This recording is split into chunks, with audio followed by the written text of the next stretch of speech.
Olá, pessoal, bom dia para vocês. São 7h01, horário de Brasília. Hoje é dia 23 de outubro de 2024. Nós estamos começando agora o Desperta. Eu sigo aqui cobrindo as férias do Demore, que vão até o mês que vem. Então, vocês vão ficar comigo aqui durante muito tempo, enquanto o Demore goza lá do seu merecido descanso, né?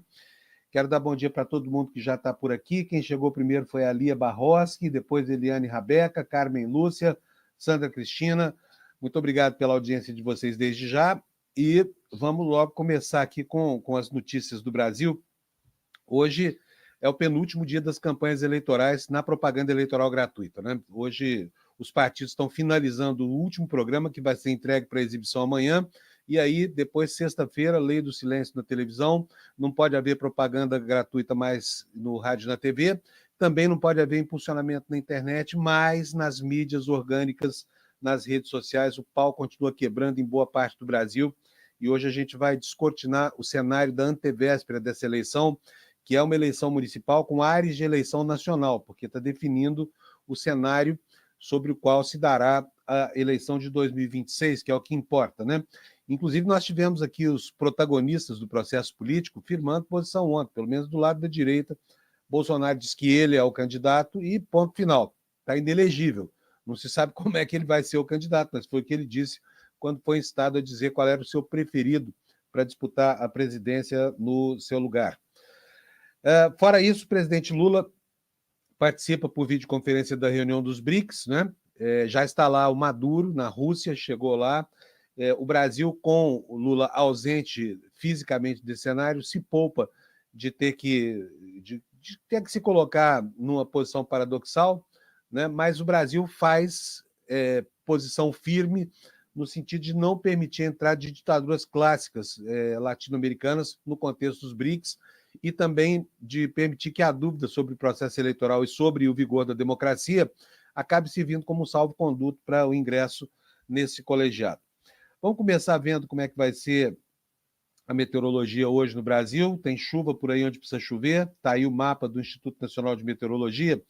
Aqui nessa região, no sudoeste do Amazonas, em todo o Acre, vai chover forte. Tem um aviso aqui de chuvas intensas, o que não é de todo ruim, porque nós vimos aí nos últimos meses a seca devastadora do Rio Madeira, e essa chuva aqui com certeza vai ajudar as nascentes a recuperarem a vazão do Rio Madeira.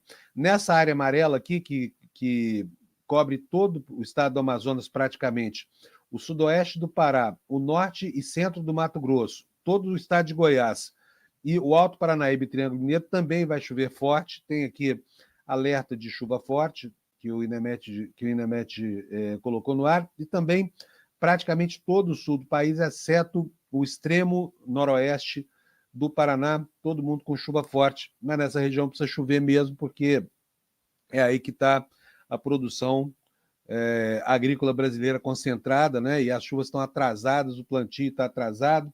Nós já estamos aqui em pleno mês de outubro, tem muita gente que ainda não plantou quando isso já deveria ter acontecido desde o começo do mês.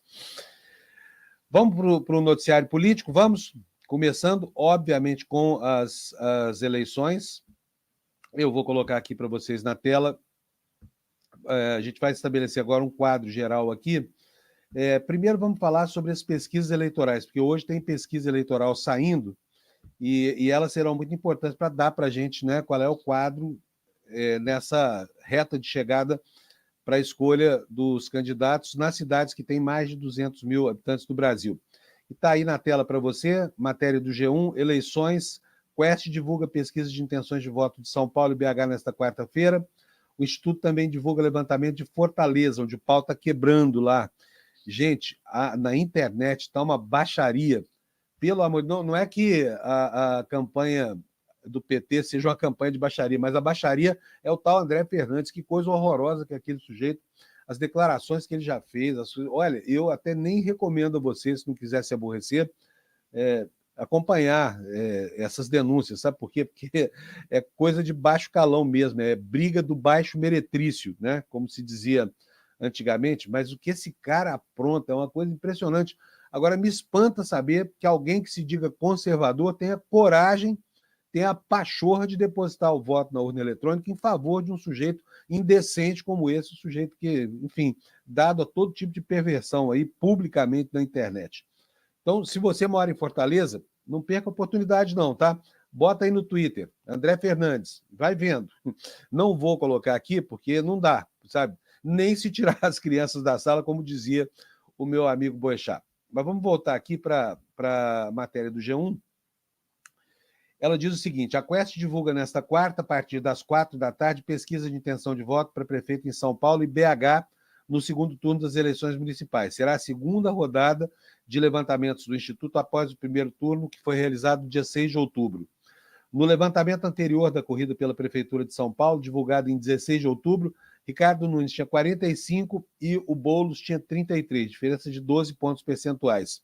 Os entrevistados que disseram que votariam em branco, nulo ou que não iriam votar somavam 19%, portanto, um número ainda muito alto, né, para essa etapa final da campanha, e os indecisos eram 3%, e havia uma boa quantidade de definição de votos, girando em torno de 75% até 85% de eleitores já convencidos sobre o candidato que iriam eleger. A margem de erro da pesquisa foi de 3 pontos percentuais. Está aqui. Essa aqui era essa rodada, pesquisa realizada com 1.200 entrevistados entre 13 e 15 de outubro. A gente vê aqui, olha, Ricardo Nunes em verde, né, no dia 10 de outubro com 45%, o Boulos com 33%.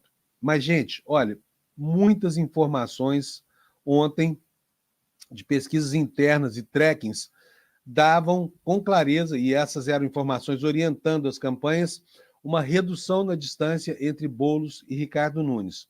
Agora, a gente sabe que a qualidade, a fidelidade dos trackings não é absoluta. Ela não chega, não pode nem ser comparada à acuidade de uma pesquisa de opinião estruturada, com entrevistas presenciais e tudo mais. Mas que há, sim, um fenômeno de estreitamento da diferença entre Boulos e Nunes.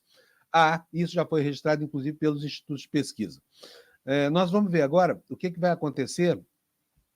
O GGN do Nassif fez aqui uma reportagem mostrando para a gente como é que está o quadro nas principais cidades do país, e nós vamos ver aqui agora para que a gente possa se sintonizar. Afinal de contas, não é só São Paulo, né? Tem um monte de cidades do Brasil importantes aí, com importância nacional. Então, vamos colocar na tela aqui para vocês. Está aqui a matéria do GGN, cenário nacional no segundo turno, o que dizem as pesquisas nas maiores capitais do país. Vamos ver? Os maiores, São Paulo e BH, apontam para a reeleição do prefeito atual. Nas duas maiores, São Paulo, com 9.300.000 eleitores, e Belo Horizonte, com quase 2 milhões, as pesquisas mostram embates concorridos, mas com liderança dos atuais prefeitos. Nesta terça, ontem, né? O Paraná Pesquisas trouxe o levantamento mais recente da capital paulista, apresentando Ricardo Nunes com 51,7% das intenções de votos e o Boulos com 39,6%, uma diferença de 12 pontos percentuais, portanto. Na semana passada, as pesquisas mostraram que Nunes manteve a liderança, sofrendo uma pequena queda com o episódio do apagão de energia elétrica na cidade, mas Boulos não conseguiu alavancar do patamar em que estava, que girava em torno dos 30%. Em Belo Horizonte, as pesquisas mostram também uma disputa acirrada com preferência para o atual prefeito, o Fuad Noman, sobre o bolsonarista Bruno Engler, do PL. E lá também a eleição está encarniçada, né? Está uma guerra de foice lá. Noman recebeu 46% das intenções de voto na última quarta, contra 28% na pesquisa da Quest. Nesta quarta e quinta-feira, Quest e Datafolha divulgam novos levantamentos. Na região sul, as duas capitais que foram para o segundo turno, Curitiba e Porto Alegre, têm disputas também acirradas, com pequenas vantagens para cada um dos candidatos. Na capital gaúcha, apesar de disputado, o atual prefeito e o candidato, que é candidato à reeleição, Sebastião Melo, aparece um pouquinho à frente nas pesquisas eleitorais contra a deputada federal Maria do Rosário. Na Paraná Pesquisa, divulgada na segunda, 14, Maria do Rosário tinha 33% e Melo tinha 56,8%. A pesquisa Real Time Big Data, que foi divulgada na segunda, anteontem, também deu a liderança para o atual prefeito, com 55% contra 40%. Portanto, uma distância considerável lá de 15 pontos percentuais, a conferir depois com o que sair das urnas, né? Em Curitiba, 2 candidatos bolsonaristas se enfrentam, mas quem leva vantagem é o atual vice-prefeito Eduardo Pimentel sobre a apresentadora Cristina Grêmio, que disputa a eleição pelo Partido da Mulher Brasileira. Circula nas redes sociais um vídeo com uma proposta absolutamente sem pé nem cabeça da Cristina Grêmio. Diz ela que vai criar entidades para ajudar as mães solteiras, inclusive a doarem os filhos caso queiram. Quer dizer, a Prefeitura de Curitiba, se ela vencer a eleição, vai incentivar a doação de crianças carentes. O que você acha disso? Sinceramente, bota a sua opinião aqui na área de comentários, vamos discutir se é papel do Estado fazer ou criar condições para que mães solo, que têm realmente uma vida difícil, doem filhos para famílias que pretendem adotá-los. Eu acho isso, no mínimo, absolutamente duvidoso. Se no primeiro turno ambos terminaram lado a lado, isso ainda se referindo aqui à eleição em Curitiba, com 2 pontos percentuais de diferença, agora o eleitorado que preferiu outros candidatos mostra que está apoiando o vice-prefeito. Na pesquisa Quest divulgada no sábado, Pimentel tinha 42% das intenções de votos e a Cristina Grêmio tinha 39%. No extremo da margem de erro, poderia configurar um empate técnico, mas isso só mesmo considerando que ele teria o mínimo de votos previsto da pesquisa e ela teria o máximo. Aí, situação de empate técnico, mas essa é uma situação, se a acuidade da pesquisa for boa, que é quase que imponderável, né? Diz aqui a matéria do GGN que nessa semana, com a expectativa de mais divulgações, o resultado na capital paranaense poderá ainda ser mais disputado. Agora, as eleições incertas, segundo a apuração do jornal GGN. Fortaleza, capital do Ceará. O resultado do pleito no domingo ainda é incerto. Pesquisas da última semana mostram um empate técnico entre os candidatos do PT e do PL, com uma pequena vantagem a André Fernandes sobre Evandro Leitão. Se esse André Fernandes ganhar, eu acho que Fortaleza precisa passar por um estudo talvez de psicologia coletiva para entender o comportamento dessa gente. E ao lado desse candidato insidioso, eu lembro todo dia aqui para vocês, está lá toda a banda do Ciro Gomes. Infelizmente, né, um homem que esteve tão próximo das esquerdas brasileiras, chegou a ser ministro do Lula, pleiteou a cabeça de chapa da eleição presidencial junto com as esquerdas, agora se junta à nata do lixo político representado por esse André Fernandes. Mas vamos lá. Resultado do pleito, segundo a matéria do GGN, é incerto em Fortaleza. Pesquisas dão a vantagem a André Fernandes sobre Evandro Leitão. A baixaria na internet está grande. Se isso produz resultado entre os conservadores, provavelmente André Fernandes não vai ganhar essa eleição. Mas a conferir. No Datafolha divulgado quinta, o candidato do PL marcava 45% das intenções de voto contra 43% do candidato do PT. Diferença de 2%.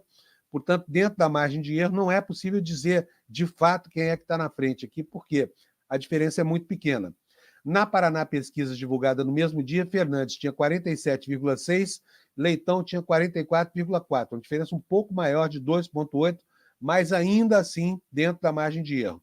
E diz o GGN que, de forma similar, o Atlas Intel deu 50% de votos a Fernandes contra 47,9% a Leitão, diferença de 2,1%. Portanto, em Fortaleza, todos os institutos convergem para uma situação de incerteza absoluta, né, com relação ao resultado. Outros 2 importantes institutos de pesquisa deram empate exato entre os candidatos, o que trouxe melhores perspectivas para o candidato de Lula na capital. Ambos com 43% na Quest, divulgada no dia 18, e 45% no Real Time Big Data, que foi divulgado no último dia 15. A partir de amanhã, ou seja, a partir de hoje, né, os institutos divulgam mais uma leva de pesquisas, totalizando 13 até o sábado 26. Outro resultado incerto, anota aqui o GGN, ocorre em Manaus, capital do Amazonas, onde o atual prefeito Davi Almeida, do Avante, e o deputado Capitão Alberto Neto, do PL, empatam. O atual prefeito recebe 46% das intenções de voto. O deputado, 45,5% na Paraná Pesquisa, divulgada ontem, terça-feira. No sábado 19, uma pesquisa da Quest também deu um empate técnico com 43% das intenções para Almeida e 41% para o candidato bolsonarista. Então, esse é o quadro apontado aqui pelo jornal GGN. Gabriel, pode tirar da tela para mim, por favor? Eu já vou colocar aqui a nossa próxima notícia. Agora nós vamos falar da campanha daqui de São Paulo, porque ontem foi um dia agitado aqui, do lado do candidato bolsonarista, do lado do candidato Ricardo Nunes, né? Candidato bolsonarista, mas sem um apoio entusiasmado de Bolsonaro, como se viu aqui, porque ontem, né, teve um evento, uma churrascaria, com direito a protesto na porta, e não houve nenhuma efusividade, pelo menos eu não percebi nenhuma efusividade nesse apoio, apesar das declarações disparatadas, algumas delas chamando atenção para o próprio Bolsonaro. Mas vamos colocar na tela aqui. Coloca para mim, por favor, Gabriel. Olha, está aí matéria da Folha de São Paulo. Nunes e Boulos, estamos falando da Folha de São Paulo, tá, gente? Nunes e Boulos expõem apoio envergonhado em primeiro ato após 67 dias de campanha. O prefeito e o ex-presidente fazem discursos breves. O MDBista evita concordar com o Padrinho em temas polêmicos e líder do PL aponta gafe de presidente do MDB. Eu acho que eu li errado aqui, vou corrigir aqui. Nunes e Bolsonaro. Eu falei Boulos aqui, por acaso? Se falei, vocês me desculpem. Nunes e Bolsonaro expõem apoio envergonhado em primeiro ato após 67 dias de campanha. Vamos ver o que diz a reportagem da Folha de São Paulo. Há 5 dias do segundo turno da eleição, Jair Bolsonaro participou ontem do seu primeiro evento na campanha de Ricardo Nunes, a quem declarou apoio em janeiro. Aquele apoio, né, veladíssimo, aquele apoio que ninguém viu, aquele apoio que culminou com elogios ao adversário do Ricardo Nunes, o Pablo Marçal, o coach, que era o queridinho do Bolsonaro. Após 67 dias do começo oficial da campanha, os dois se reuniram em um almoço com cerca de 400 empresários e políticos já convertidos na Fazenda Churrascada no Morumbi, na zona oeste de São Paulo. Com discursos breves, com acenos discretos e troca de elogios pouco efusivos, Nunes e Bolsonaro expuseram no encontro a aliança envergonhada que marcou a relação entre eles nos últimos meses. Mais tarde, os dois gravaram um podcast que vai ser usado nas redes sociais da campanha, e participaram durante a noite de um culto na Igreja Sara Nossa Terra, antes de irem jantar em uma pizzaria. Portanto, foi um dia de regabofe. Devem ter engordado um bocado, né, Bolsonaro e o atual prefeito de São Paulo. Bolsonaro, Nunes e Tarcísio de Freitas chegaram juntos à churrascaria por volta das 12h45, vindos do Palácio dos Bandeirantes, onde o governador hospeda o ex-presidente. Do lado de fora, manifestantes de esquerda fizeram um protesto contra a presença do ex-mandatário. Além de Tarcísio, que foi saudado pelos presentes no almoço como aquele que mais se dedicou à reeleição de Nunes, poucos elementos ligavam o ex-presidente ao prefeito. Foram dedicados cerca de 2 minutos de um para o outro em discursos meramente protocolares, anota aqui a Folha de São Paulo. Ambos falaram sobre a renegociação da dívida do município com a União em 2021, que é praticamente a única experiência comum que dividem antes da aproximação para a eleição desse ano. Bolsonaro e Nunes também responderam da mesma forma quando questionados pela imprensa sobre a ausência do ex-presidente na campanha, atribuindo a visita tardia ao excesso de viagens do líder do PL pelo país na tentativa de eleger prefeitos. O Bolsonaro, no primeiro turno, foi a 57 cidades diferentes, né? E pouco passou por São Paulo. Os bolsonaristas daqui, inclusive, ficaram bastante irritados com isso, né? Prossegue aqui a reportagem da Folha de São Paulo. Eles também mencionaram que o apoio foi manifestado anteriormente de outras formas, por meio da presença de Bolsonaro na convenção do MDB no início de agosto e da indicação dele para a vaga do vice, que foi ocupada, como se sabe, pelo policial bolsonarista Ricardo Melo de Araújo. Aspas aqui. O que tinha que ser feito da minha parte foi feito, disse Bolsonaro sobre a campanha paulista. Aspas de novo. Você está colaborando muitas vezes de forma mais distante. O Melo Araújo é o candidato aqui a vice, disse ele. Só pode fazer o gol se alguém passa a bola. Eu joguei no meio do campo. Estou feliz com o resultado. São Paulo terá 4 anos de bom governo, bem entrosado com o governo do Estado, completou Bolsonaro aos jornalistas após o almoço com uma mancha na camiseta, anota o jornal Folha de São Paulo. Por um lado, houve resistência de Bolsonaro a embarcar, pressionado por seu público, que preferia Pablo Marçal do PRTB. Mas, de outra parte, o próprio MDB queria se preservar das polêmicas e da rejeição do ex-presidente, elegendo como mote de campanha o discurso sobre a cidade e a gestão, ou seja, tentou o MDB deixar a polarização fora, o que foi impossível com a presença do Pablo Marçal, que inclusive obscureceu e até protegeu, né? Por que não dizer, o Ricardo Nunes da sua própria falta de capacidade de debater, que é pública e notória nos debates que depois acabaram acontecendo agora no segundo turno. Voltando aqui ao assunto da reportagem da Folha, o almoço ontem, a churrascada, o jornal diz que ele foi marcado pela presença de vereadores e deputados bolsonaristas, pela falta de entrosamento dos dois mundos, e isso chegou a ficar aparente. Ao discursar no palco, Bolsonaro disse que o presidente do MDB, Baleia Rossi, havia cometido um erro grave ao saudar Michel Temer como o melhor presidente do Brasil. Tinha que ter falado, segundo ele, dos 2 melhores presidentes. Brincou, em tom de brincadeira. Mas, né, a vaidade que é o inimigo comum de todo político, esteve presente nessa mesa e muito. Prossegue a reportagem. Questionado pela Folha sobre como recebeu o apoio de Bolsonaro, considerando o negacionismo e o golpismo do ex-presidente, Nunes defendeu a vacinação, mas evitou falar sobre tentativa de golpe, afirmando que tinha um alinhamento muito parecido com o padrinho em temas como liberdade econômica.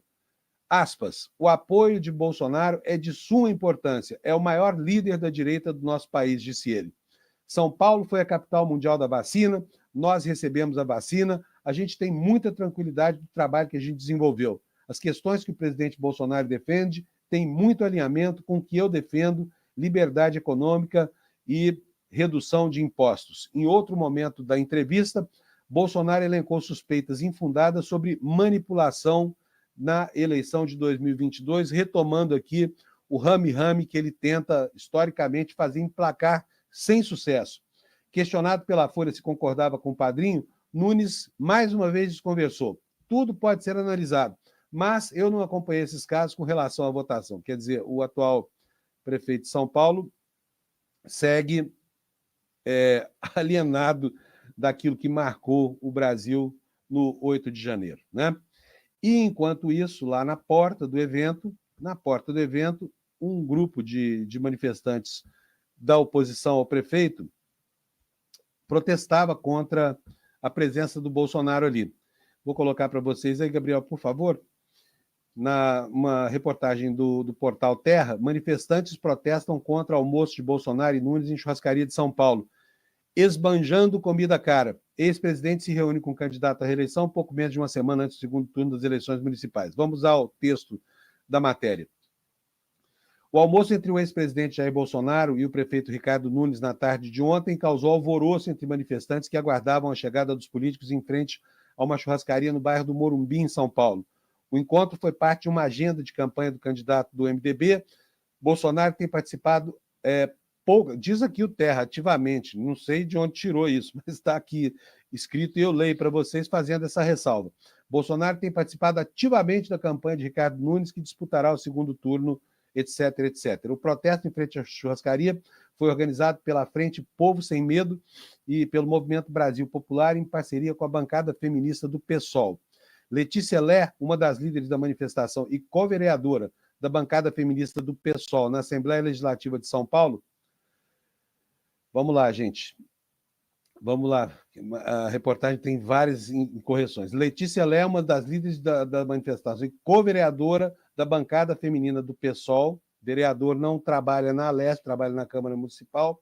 Afirmou em entrevista ao Terra que a presença de Bolsonaro e Nunes na churrascaria não é o ideal para alguém que almeja o cargo de prefeito novamente.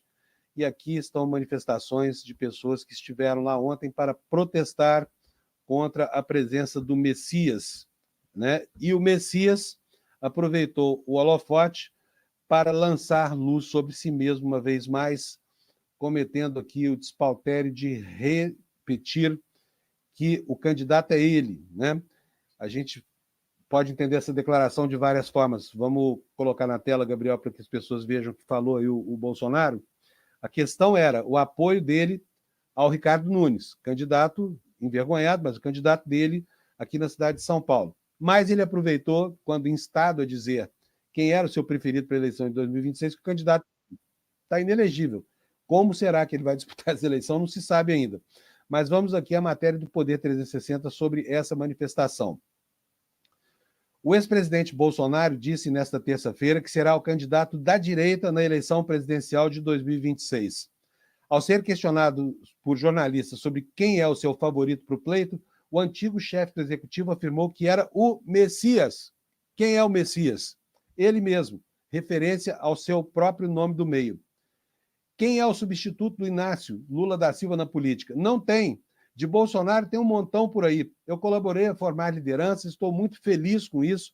Fiz um bom governo, o povo reconhece, tendo em vista que recebi multidões em qualquer lugar do Brasil e o pessoal tem saudade de mim. Eu sou o ex mais amado do Brasil, disse o ex-presidente, logo depois de ter implicado com a fala do governador aqui de São Paulo de que o melhor presidente da história tinha sido Michel Temer, que também estava nesse almoço.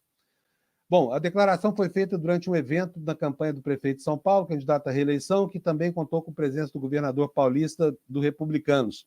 Antes da fala de Bolsonaro, Tarcísio havia sido questionado sobre se sairia candidato em 2026.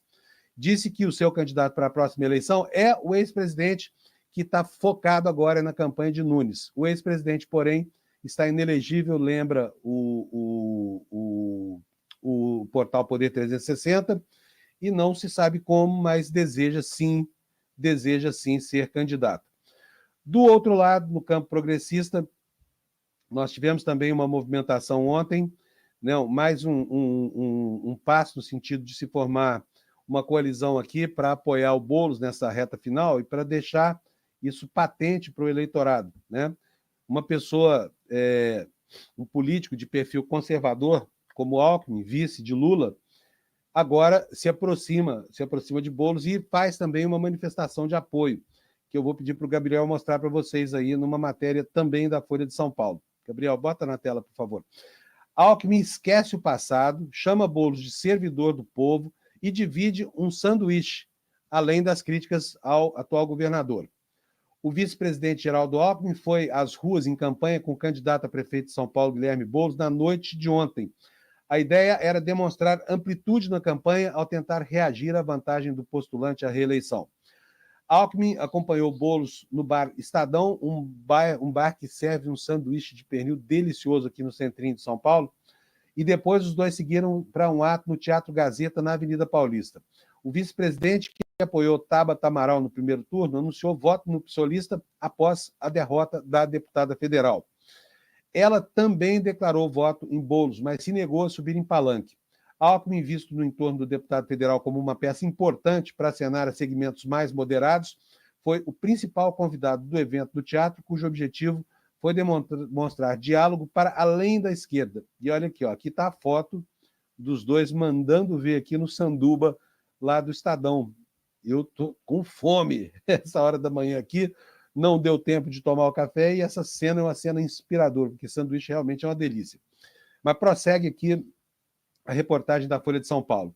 Na chegada ao teatro, ao lado de Alckmin, Boulos minimizou o passado de críticas mútuas, repetindo a justificativa de que o Brasil mudou e com o avanço da extrema-direita foi preciso que os defensores da democracia se aproximassem, a exemplo do que aconteceu na campanha de Lula. Com adesivo com o número de Boulos no peito e usando meias temáticas da campanha, o vice afirmou que o candidato é o melhor para São Paulo. No discurso, fez coro ao discurso de que 70% da população votaram pela mudança no primeiro turno e criticou Nunes indiretamente. Abre aspas. Tem gente que se elege para servir. Ele, Boulos, é um servidor do povo. Quando o Boulos pede voto, ele pede uma oportunidade de servir a quem mais precisa, enxergar e trabalhar para melhorar a vida das pessoas, disse o vice-presidente, reiterando que ele é quem pode avançar mais em várias áreas, inclusive a da gestão. Aspas novamente. Esse governo que está aí, em 2021, teve um superávit de 3 bilhões. No ano passado, fez um déficit de mais de 6 bilhões, déficit primário. E esse ano vai ser pior ainda. Os fins não justificam os meios. Quebrar o governo para tentar ganhar a eleição é subestimar a inteligência e a capacidade de julgamento das pessoas, afirmou Alckmin, sem mencionar Nunes. Agora, gente, fala a verdade. Essa é uma cena, né, que a gente não imaginava que veria, né, esse tipo de de coligação. Só mesmo num contexto em que Lula é o presidente da República que isso aqui é possível, né? Ver dois inimigos praticamente viscerais comendo sanduíche juntos e falando sobre o futuro político de um e de outro em apoio mútuo. É uma cena bastante tocante de se ver também, mas ela é uma cena que lá para trás ninguém previa, não é verdade? Bom, apoios para os candidatos. Vocês sabem que nesses últimos dias aqui está um desespero danado nos lugares onde a margem de votos de um e de outro é muito estreita. Qualquer apoio conta pontos, né? E não é diferente na capital mais importante do país, que é a cidade de São Paulo, que tem quase 10 milhões de eleitores, e onde a disputa, ao que tudo indica, será uma disputa mais apertada do que projetavam as pesquisas ao longo do processo eleitoral. Então, nós vamos falar agora um pouquinho sobre a ajuda que vem de fora, né? Sobre a ajuda que o Lula, vamos falar primeiro sobre o campo progressista, está mandando aqui para tentar fazer, para impulsionar a candidatura do Bolo nessas últimas horas da campanha eleitoral. Está aqui a notícia para vocês, matéria do Igor Gadelha, do portal Metrópolis. Lula manda um exército de ministros para ajudar Boulos em São Paulo. Não é um exército tão grande assim, né? O governo tem mais de 40 ministros, manda 6 para cá. Pelo menos 6 ministros do governo Lula devem estar em São Paulo no próximo final de semana para reforçar a campanha de Guilherme Boulos. E o que diz o corpo da reportagem? Ao menos 6 ministros do governo Lula devem estar em São Paulo no próximo final de semana para reforçar a campanha do PSOL à prefeitura da cidade, o candidato Guilherme Boulos. Além do vice-presidente Geraldo Alckmin, que, como nós dissemos agora há pouco, já esteve aqui na capital paulista, devem vir também os ministros Paulo Teixeira, do Desenvolvimento Agrário, Luiz Marinho, do Trabalho, Fernando Haddad, da Fazenda, que, aliás, estava no lançamento do livro do Nassif no domingo passado. Eu encontrei na fila de autógrafos, sem furar a fila. Estava lá já, mas vai voltar no fim de semana para tentar dar corpo aí à candidatura do Boulos, né? Presença de Lula em São Paulo, intertítulo da matéria do Igor Gadelha. Conforme noticiou a coluna, devido ao acidente doméstico que sofreu no último domingo, a presença do presidente Lula ainda não está confirmada para os atos de sábado, dia 26, em São Paulo, depois de amanhã. O que está combinado por enquanto? O que está combinado entre eles? Pelo menos a participação de Lula em uma live ou um podcast ou algo parecido na campanha de Boulos. Mas houve vários problemas aí que acabaram impedindo a participação direta de Lula, que tem um manancial de votos, principalmente na zona leste da cidade de São Paulo, que geograficamente é um lugar muito importante para o campo progressista, mas choveu no dia em que eles deveriam ter feito 2 carreatas, não foi possível. Já havia críticas internas de que a participação de Lula era muito tímida, que ele tinha preterido o candidato coligado ao PT, já que Boulos é do PSOL, não do PT, alegando compromissos internacionais, compromissos fora do Brasil, e que, portanto, não poderia ter tido uma participação maior. Mas houve muitas reclamações sobre isso, tá? Muitas reclamações mesmo. Vamos para o próximo assunto agora, porque a direita também está mandando os seus teleguiados para apoiar candidatos nos locais que são considerados fundamentais para os projetos do bolsonarismo, né? E na nossa tela aqui você vai ver agora que aí, olha, Jair e Michele Bolsonaro reforçam a campanha de Fred Rodrigues em Goiânia. O candidato do PL disputa o segundo turno com Sandro Mabel, do União Brasil, que é apoiado por Caiado. E aqui, em Goiás, como vocês sabem, há um racha, né? Entre o bolsonarismo e o caiadismo. O Ronaldo Caiado, que nunca foi mesmo muito ideologicamente, talvez, mas pragmaticamente próximo de Bolsonaro, até porque divergiu na pandemia com relação àqueles ataques à vacina. Agora há um cisma completo ali. O Ronaldo Caiado apoia o Sandro Mabel e o Fred Rodrigues, candidato do PL, é apoiado pelo bolsonarismo. E lá em Goiás, isso tudo acontece como reflexo já daquilo que se prevê para 2026, uma vez que Caiado se esforça para ser o legatário do espólio de Bolsonaro, que ele não acredita que disputará as eleições. Mas vamos à matéria do valor econômico, vocês já viram aqui a manchete, né? O reforço. Jair e Michele vão cair matando lá em Goiás. e diz aqui o valor econômico. O candidato bolsonarista buscando derrotar Sandro Mabel, apoiado pelo governador Ronaldo Caiado, contará mais uma vez com o apoio do casal Jair e Michele Bolsonaro na última semana da campanha para a Prefeitura de Goiânia. Os dois estarão na capital goiana na quinta-feira, 24, e amanhã, portanto, né, e no domingo, 27. Então está aí anotado a presença de Bolsonaro lá em Goiás. Segundo o Valor apurou com fontes da campanha, o ex-presidente estará em Goiânia no próximo domingo para acompanhar Fred Rodrigues na votação e deve permanecer durante a apuração também lá em Goiás. Além do ex-presidente, o candidato do PL vai estar acompanhado do deputado federal Eduardo Gayer, do PL, que é o principal articulador da campanha de Fred, e também do senador Wilder Moraes na ida à cabine de votação. Antes disso, na próxima quinta-feira, a ex-primeira-dama Michele Bolsonaro vai comparecer a um evento de campanha de Fred. A participação do casal na reta final do primeiro turno foi considerada decisiva para o avanço de Fred Rodrigues, que saltou em uma semana do quarto lugar nas pesquisas para terminar em primeiro lugar com 31,14% dos votos. Por isso, a força do bolsonarismo é a grande aposta da campanha do PL. A estratégia é mirar o eleitor de direita, que tem optado por Sandro Mabel, apoiado por Caiado, que contou com a preferência de 27,66% dos votos na primeira volta da disputa.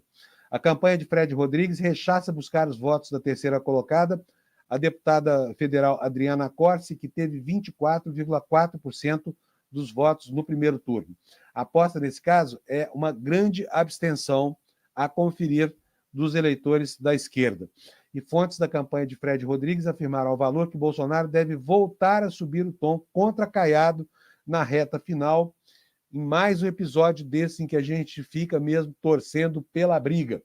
Na última vez que esteve em Goiânia, no dia 11, Bolsonaro chamou de governador rosnador. Ressaltou o fato de União Brasil ter ministérios no governo do presidente Luiz Inácio Lula da Silva. Portanto, está aí Bolsonaro lá em Goiás, tentando fazer colar a pecha de comunista num dos maiores líderes da direita brasileira há décadas, que é o Ronaldo Caiado, fundador da UDR, né?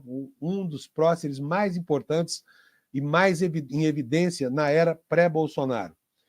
Diante da aposta do PL na narrativa de ligar a candidatura de Mabel ao PT, sugerindo que o candidato buscou apoio no partido de Lula, Caiado reagiu com um vídeo nas redes sociais em que nega a articulação em busca de acordo petista para a eleição municipal. Ele disse o seguinte: nossos adversários vêm disseminando fake news a meu respeito, dizendo que estou buscando uma aliança com o PT em Goiânia. Isso é de uma canalice sem tamanho, disse o Caiado, típico desses falsos políticos de celular, os mesmos que se escondem nas redes para atacar as pessoas sem nunca terem feito nada pela cidade. Vocês me conhecem. Primeiro, não sou recém-convertido à direita. Nunca votei no Lula, ao contrário do nosso adversário, afirmou o governador, em referência a Fred Rodrigues ter afirmado que votou em Lula em 2002. A estratégia, segundo fontes da campanha de Mabel, é jogar parado e, naturalmente, capitalizar os votos que foram para a candidatura do PT no primeiro turno. Ou seja, não fazer nenhum esforço para que elas venham. Porque, aliás, essa foi uma preocupação em vários lugares do Brasil, viu? Em Uberlândia mesmo, na minha cidade, a pecha de comunista que colou em um candidato da direita, Leonídio Bolsas, acabou atrapalhando em muitos planos de eleição desse candidato, né, que ficou conhecido lá porque indicou alguns secretários numa gestão do PT que aconteceu até o ano de 2012. Segue a matéria do Valor aqui. A estratégia, segundo fontes da campanha de Mabel, é jogar parado, capitalizar os votos naturalmente que foram da campanha do PT no primeiro turno. A avaliação é de que o candidato do PL é naturalmente rejeitado pelo eleitorado de esquerda e que Mabel, apesar de representar também a direita, tem uma postura mais ao centro e defende pautas que conversam com o eleitor mais progressista. Esse é o quadro lá na eleição de Goiás. Gente, São Paulo tinha previsto para o fim de semana passado mais uma borrasca. Ela acabou não acontecendo, estava previsto para sexta-feira, não veio o vendaval. No sábado caiu uma chuvinha leve. Mesmo assim, muitos imóveis, centenas de milhares de imóveis ficaram sem luz. Mais de 300 mil imóveis voltaram a ficar sem luz em São Paulo por causa de uma garoinha, né? E hoje ficamos sabendo que a Enel anda buscando, adivinha, diminuir ainda mais a responsabilidade das concessionárias elétricas, dela mesma, portanto, né, durante eventos que tenham como causa fatores climáticos. Quer ver só a notícia aqui que eu vou ler para vocês? Olha, e isso tudo ainda faz eco hoje na campanha, embora o apagão tenha ficado relegado a um segundo plano, né? Porque hoje as denúncias estão muito em cima da família do Ricardo Nunes, dos negócios do Ricardo Nunes, de transações financeiras em que Ricardo Nunes recebeu benefícios para sua empresa e para si próprio, de empresas que alugavam imóveis para as creches de São Paulo, que ele parou de construir e passou a constituir em prédios alugados. Mas vamos voltar ao assunto central aqui dessa matéria, porque eu gostaria de dar a vocês conhecimento disso. Olha, a Enel tentou barrar um aumento da responsabilização das concessionárias, aqui complementando o título da Folha, em eventos climáticos. A empresa defende em consulta pública alternativas a penalidades, como prêmio para ações com impacto positivo. Ou seja, ao invés de ser punida pela bagunça que acaba promovendo por não prover a infraestrutura necessária para consertar o que as árvores do Ricardo Nunes destroem, eles agora querem ser premiados quando agirem direitinho. Bonitinho isso, não é? Que coisa linda isso. Vamos ver aqui a reportagem da Folha de São Paulo. A Enel, distribuidora de energia que atua em São Paulo, tenta barrar na discussão sobre as novas regras do setor a ideia de aumentar a responsabilização das empresas de energia em eventos climáticos extremos. A empresa foi intimada anteontem em um processo que pode levar, inclusive, à perda do contrato, justamente por sua conduta em um temporal na capital paulista neste mês. A discussão sobre eventos climáticos, que tendem a ser cada vez mais frequentes e intensos, o que coloca em risco a entrega do serviço, é central nesse processo de revisão das normas do setor e deve influenciar o formato dos futuros contratos do segmento, que valerão pelos próximos 30 anos. A empresa, controlada por acionistas italianos, emitiu posicionamento sobre o tema em uma coleta de opiniões promovida pela ANEEL, a Agência Nacional de Energia Elétrica, durante este ano. Para argumentar contra a maior responsabilização da concessionária ou das concessionárias nessas novas regras, ela citou uma lei de 1995 que afirma que não se caracteriza como descontinuidade de serviço a interrupção em situação de emergência. Aí vocês imaginam se essa lei já vigorasse com esse vigor todo na isenção de responsabilidade. O que teria sido do temporal de São Paulo? O paulistano teria que ter reclamado do Papa, né? Ou reclamado com o Papa, porque menos responsabilidade do que ela assumiu na prática nesses episódios é quase impossível. Foi uma semana de muito sofrimento para a cidade, com prejuízos bilionários aqui de mais de 1 bilhão e 600 milhões de reais só para o comércio, sem falar da comidinha que estragou na geladeira da casa de milhões e milhões de pessoas. Vamos lá, abre aspas. Eventual revisão das classificações a respeito das interrupções de fornecimento não poderá, por força da legislação vigente, imputar responsabilidade por interrupções decorrentes de eventos extremos e situações de emergência às concessionárias de distribuição, afirma a Enel na tomada de subsídios dessa audiência pública. A empresa também cita países que têm uma interpretação mais flexível do que pode ser considerado caso de força maior, situação imprevista e inevitável que impossibilita o cumprimento de obrigações. A Enel diz que, na Itália, por exemplo, não é necessário uma entidade pública declarar a existência do evento extremo. O agente regulador italiano, diz a companhia, considera como suficiente a verificação feita pela distribuidora, devidamente embasada em uma declaração técnica e meteorológica de alguma instituição especializada e possivelmente contratada pela própria distribuidora. Ou seja, diz a Enel que lá na Itália, por exemplo, no caso de um apagão como esse que ela provocou com a sua inépcia aqui em São Paulo, ela mesma declararia se aquilo foi um evento climático extremo ou não. Contrataria uma entidade meteorológica privada e tudo certo. Está livre da responsabilização e tudo mais. Aliás, a responsabilização é outra questão complicada, porque até agora não houve punição nenhuma aplicada a essa empresa deficiente, inepta e incompetente que deixou a cidade na mão e certamente deixará de novo no primeiro vendaval que aparecer pela cidade. Aí prossegue a reportagem. A empresa também se mostra contrária à mudança de regras voltadas para indenizar o consumidor em caso do tipo. Não quer indenizar ninguém, pela sua própria incúria.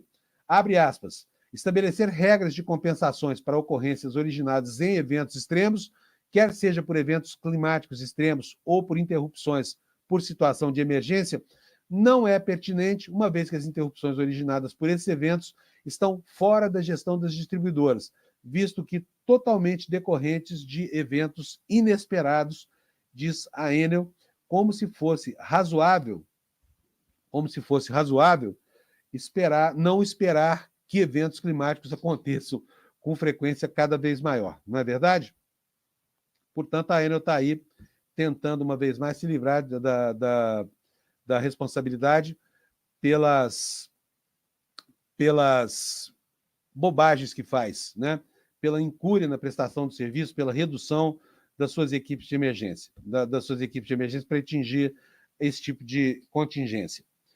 Mudando agora de assunto, vamos passar para a área jurídica e para as encrencas políticas que giram em torno da autonomia dos ministros do Supremo Tribunal Federal e principalmente dessa tentativa da extrema-direita brasileira de estabelecer um novo rito para o impeachment de ministro do Supremo como uma forma de punição por várias coisas, não só pelo julgamento dos próceres lá do 8 de janeiro, mas também pela atuação destacadíssima do ministro Flávio Dino, que cortou o barato das emendas PIX, né, que faziam a alegria e a farra dos políticos. Na tela para você, uma matéria do Estadão, que diz que os bolsonaristas estão querendo ver o ritmo do impeachment de ministros do Supremo Tribunal Federal, agora por causa de uma fala do ministro Gilmar Mendes. O decano do tribunal diz que a corte pode rever regras e mobilizar uma nova onda de críticas. Mas, olha, sabe de uma coisa? Antes de continuar isso aqui, eu preciso dar um recadão para vocês. O ICL está disputando um prêmio muito importante, um prêmio que é concedido pelo portal Reclame Aqui. Vocês sabem que o Reclame Aqui, muitas vezes, é a última tábua de salvação dos consumidores brasileiros, e eu vou pedir para o Gabriel botar na tela para mim as informações sobre o troféu Reclame Aqui, porque o ICL foi indicado para essa importantíssima premiação, que é o Prêmio Reclame Aqui de 2024. Você que faz parte da nossa comunidade já sabe que o compromisso do ICL é um compromisso firme com você, que as nossas equipes aqui estão sempre comprometidas em proporcionar o melhor atendimento possível, mais rápido, mais humanizado, e que a equipe está disponível não apenas para ajudar os alunos e as alunas, mas também toda a audiência, toda a comunidade que sempre procura a gente aqui com dúvidas sobre a programação, sobre os eventos, com dicas de leitura, com apresentação de filmes, com os convidados que participam dos nossos programas. Então, vota aí no ICL, está aqui, olha, o link para você, né? Eu vou pedir para o Gabriel tirar aqui o Desperta ICL aqui da frente, para a gente poder ver o link. Está aqui, olha, pequenininho, Prêmio Reclame Aqui de Melhor Atendimento. Aí no canto direito, icl.com.br/prêmio, icl.com.br/prêmio. Se você for lá e ajudar o ICL a ganhar mais esse prêmio, vai ser bastante importante para a gente, tá bom? Então, nós fazemos a nossa parte. Se você não gostou, você vai no Reclame Aqui e reclama. Se você gostou, você vai no icl.com.br, prêmio, e vai lá e vota na gente no troféu Reclame Aqui. Tá bom? Vamos voltar, então, para a nossa reportagem. A gente falava aqui sobre as mudanças pretendidas pela direita brasileira no rito de impeachment dos ministros do Supremo Tribunal Federal. A matéria da Folha de São Paulo diz o seguinte: uma declaração de Gilmar Mendes, do STF, de que eventual impeachment de ministro da Corte pode ser revisto pelos próprios magistrados, mobilizou novas críticas de parlamentares ligados ao bolsonarismo. A oposição diz ver a declaração como uma afronta ao legislativo e um sinal de preocupação do decano, que até então vinha descartando a possibilidade como real. Há na Câmara dos Deputados um projeto de lei que tira a prerrogativa exclusiva do presidente do Congresso de aceitar ou de recusar os pedidos de impeachment que são apresentados. No Senado, o presidente da Casa, Rodrigo Pacheco, é autor de uma proposta para a elaboração de um código único sobre o tema. Bolsonaristas pretendem pressionar pela tramitação desses textos e apostam na composição da próxima legislatura, a partir de 2027, para aprovar essas medidas. Gilmar Mendes disse à CNN no último dia 14 que os impedimentos de Fernando Collor e Dilma Rousseff passaram por revisões do Supremo sobre a velha lei do impeachment. Aspas. Se viesse por acaso a tramitar um processo contra o ministro, certamente haveria discussão sobre se essa lei foi recepcionada, uma lei que é da Constituição de 1946, pela Constituição Federal de 1988, disse o magistrado. Ele afirmou ainda não ver nenhuma irregularidade cometida pelo ministro Alexandre de Moraes, um dos maiores alvos de descontentamento bolsonarista, ou por qualquer ministro que justifique a abertura de um processo de impeachment. A primeira representação contra Moraes foi feita em 2021, ainda durante o governo Bolsonaro, que fez sistemáticas críticas ao ministro e influenciou os apoiadores. Outro alvo frequente tem sido o presidente da Corte, Luiz Roberto Barroso. Carmen Lúcia, Edson Fachin, Flávio Dino, Dias Toffoli também estão entre os alvos. O próprio Gilmar Mendes já foi recordista desse tipo de pedido levado ao Senado, mas isso chega lá e acaba não andando, né? Apesar da insistência renitente agora desses parlamentares da extrema-direita que não entendem a necessidade de ter uma corte autônoma num país com democracia vigorosa, como já é o Brasil dos anos 2020. Né? Então está aí a notícia. E agora nós vamos ver, vou mostrar para vocês aqui um assunto, um levantamento da agência pública, que mostra como é que a proximidade política acaba trazendo vantagens para os grupos empresariais que se acercam de determinadas vertentes ideológicas. Né? A matéria está aí, olha, no site da agência pública, matéria de hoje. Grupos empresariais de direita direcionam verbas da reconstrução do Rio Grande do Sul. Ou seja, dinheiro que sai do bolso do contribuinte acaba sendo direcionado para quem pode lucrar, inclusive, com essa tragédia. Vamos ver o que diz a reportagem da agência pública. Com a comoção após as enchentes de maio deste ano, que devastaram boa parte do Rio Grande do Sul, grupos empresariais ligados à direita aproveitaram para captar doações vultosas em nome da reconstrução do Estado e escolher os projetos que receberão os recursos, muitas vezes com aval do poder público e com pouca ou nenhuma transparência. Integrantes desses grupos estão entre os maiores financiadores de campanha de Sebastião Melo, do MDB, prefeito de Porto Alegre, que concorre à reeleição e está em primeiro lugar nas pesquisas. E não fizeram nenhuma doação a Maria do Rosário, do PT, que é a opositora do atual prefeito. As entidades são ligadas à elite porto-alegrense, de famílias como Gerdau, que é a dona da maior empresa produtora de aço do Brasil, e Ling, da Évora, holding bilionária que atua nos setores de embalagens plásticas e metálicas, de não tecidos, como fraldas, e florestamento, entre outras. Um dos fundos é o Reconstrói RS, que captou 84 milhões para obras de infraestrutura. A maior parte desses 84 milhões, assegura aqui a agência pública, 50 milhões de reais veio da família Ling, e o restante de outras empresas, como Lojas Renner e Porto Seguro, e de empresários como Salim Matar, prócer, bolsonarista no mundo empresarial, é o fundador da Localiza e ex-secretário de desestatização do governo Bolsonaro. Depois disse que arrependeu, né, de ter feito o que fez, de ter se aproximado tanto, mas fez o que fez. A primeira obra financiada pelo Reconstrói RS foi uma ponte ligando as cidades de Nova Petrópolis e Caxias do Sul. Foi considerada prioritária porque fica em uma região de alto potencial turístico, segundo a gestora executiva do programa, Sandra Moscovitch. Outras 14 obras estão em andamento ao custo total de 10 milhões, 10 pontes metálicas na região do Vale do Taquari, e os projetos são enviados por associações comerciais regionais e não passam pelas prefeituras. São iniciativa privada, portanto, né? A ideia é financiar o mais rápido possível e sem intermediação, como diz o site do programa, em contraponto às longas e burocráticas licitações de órgãos públicos. Mas quem escolhe como o dinheiro é aplicado é uma banca formada pelo Instituto Ling, pela Federação de Entidades Empresariais do Rio Grande do Sul, a Federasul, e pelo Instituto Cultural Floresta, o ICF, uma ONG que reúne mais de 50 donos de empresas gaúchas e é próxima à produtora conservadora Brasil Paralelo, né? Financia os vídeos dessa empresa de ficção chamada Brasil Paralelo. Nesse modelo, as obras escolhidas são mais interessantes para as entidades empresariais e não necessariamente para a população.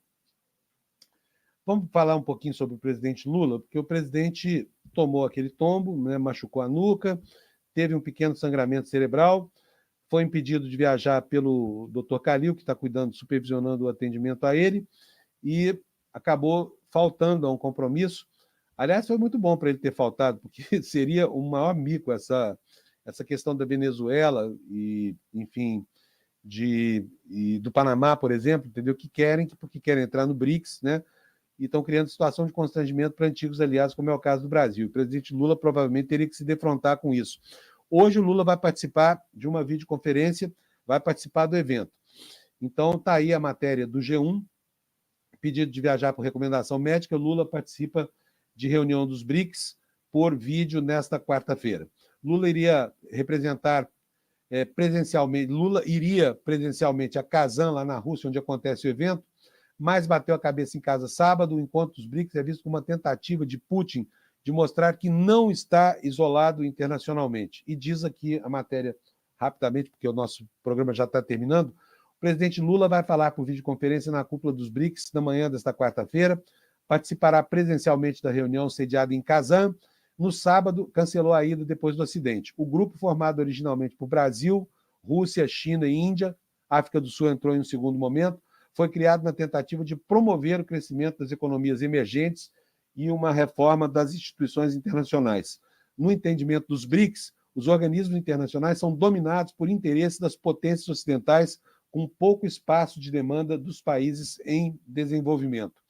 Olha, Putin já se reuniu com a ex-presidente Dilma Rousseff, não vou apresentar aqui a matéria porque não vai dar tempo, mas estou dando a informação aqui, que ontem ele defendeu, junto com a Dilma, o aumento do comércio em moedas nacionais, ou seja, menos dólar e mais moedas paralelas nas negociações entre países que fazem parte dos BRICS, né? E com essa informação, vou encerrando essa edição de hoje do Desperta, me despedindo de vocês aqui, lembrando que eu estou aqui no lugar do Demore, porque ele está de férias, né? Que ele descanse bastante. Enquanto isso, nós vamos tocando por aqui o programa. Eu espero que vocês aí que compõem essa audiência maravilhosa nos ajudem aqui a levar as informações adiante, tá bom? Um abração para vocês, bom dia para todo mundo e até amanhã, que será o último dia de horário eleitoral gratuito, e vamos conferir logo, logo qual será amanhã o clima pré-eleitoral. Tchau, gente. Brigadão. Provavelmente você tem necessidade de trocar seu celular todo ano. Você acha que o seu computador não serve mais?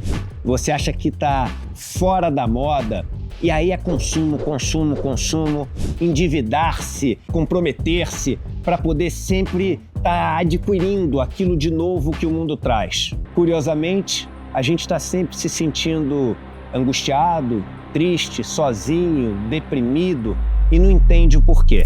Uma das cabeças mais brilhantes do nosso tempo, uma das figuras políticas mais inspiradoras, fala muito sobre isso. A gente está falando de Pepe Mujica, ex-presidente do Uruguai. Ele foi o tema principal do escritor Fabián Restivo, quando escreveu essa obra, Conversas com Pepe Mujica. Essa obra originou um documentário, uma obra cinematográfica absolutamente maravilhosa e sensível, que leva o mesmo nome, Conversas com Pepe Mujica, e vai ser lançada mundialmente com exclusividade pelo Instituto Conhecimento Liberta, no dia 31 de outubro, às 8 horas da noite. E aí, a gente vai assistir um dos momentos mais lindos da nossa vida, partilhando ele com o Pepe Mujica. Um abraço e até lá!